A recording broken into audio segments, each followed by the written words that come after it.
এখানে আছে ভগ্নাংশের সরল অঙ্ক। আর ভগ্নাংশের সরল অঙ্কের মধ্যে প্রথমে এই যে এর কাজটা এখানে লেখা আছে এর, তাই এর কাজটাই আগে করতে হবে। তাহলে প্রথম থেকে ভগ্নাংশ যা আছে তা লিখব, এবার ভাগ চিহ্ন দেব।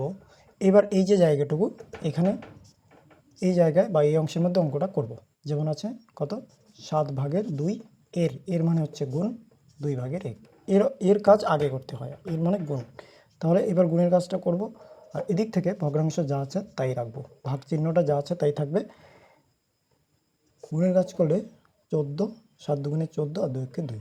এবার একটা ব্যাপার কি, আমরা যখন ভগ্নাংশের সংখ্যা পাবো, ভগ্নাংশের পরবর্তী ভাগের পরবর্তী আরও ভগ্নাংশ আসবে, তখন সেই ভগ্নাংশকে উল্টো করে লিখতে হবে। তাহলে আমরা প্রথমে এই হরে কত দেখেছিলাম, আমরা রাফ করছি, হরে দেখেছিলাম কত 7 দুগুণে 14 হয় আর 2 একে 2। তাহলে আমরা এখানে উল্টো করে লিখে দিই।